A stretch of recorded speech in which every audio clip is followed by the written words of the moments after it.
Thiruvithamkoor police P Krishnapillai എന്ന അപകടകാരിയായ കോൺഗ്രസ് നേതാവിനെ arrest ചെയ്യുന്നത് 1940 ഡിസംബർ 9-നാണ്. ഈ വിവരം ഇംഗ്ലീഷുകാരനായ മലബാർ പോലീസ് സൂപ്രണ്ട് ഡി ക്രോസ്ലിയെ അറിയിച്ചത് തിരുവിതാംകൂറിലെ അന്നത്തെ IG GSA കരീം സാഹിബാണ്.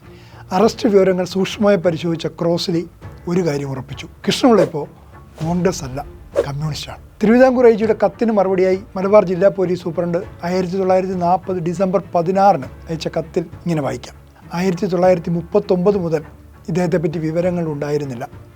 മലബാറിലും സമീപ ജില്ലകളിലും കൊച്ചിയിലും തിരുവിതാംകൂറിലും ഒളിവിലിരുന്ന് കമ്മ്യൂണിസ്റ്റ് പ്രവർത്തനങ്ങളിൽ ഏർപ്പെടുകയായിരുന്നു.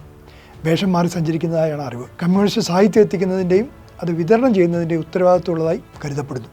1940 ജൂണിൽ കൃഷ്ണപിള്ളയ്ക്കെതിരെ മദ്രാസ് ഗവൺമെൻറ് അറസ്റ്റ് വാറണ്ട് ഇറക്കിയിട്ടുണ്ടെന്ന് SP വിശദീകരിക്കുന്നുണ്ട്.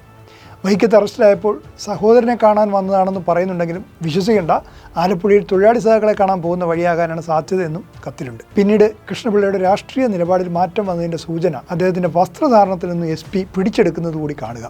അതിങ്ങനെ: അറസ്റ്റിലാകുമ്പോൾ ഖദറല്ല കൃഷ്ണപിള്ള ധരിച്ചിരുന്നത്, സ്വദേശിയോ വിദേശിയോ ആയ വസ്ത്രങ്ങളാണ്.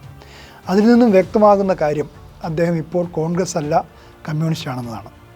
1930 മുതൽ 1939 വരെ അദ്ദേഹം ഖാദി മാത്രമേ ധരിച്ചിരുന്നുള്ളൂ. ഈ നിഗമനം യഥാർത്ഥത്തിൽ വസ്തുതാപരമായിരുന്നു.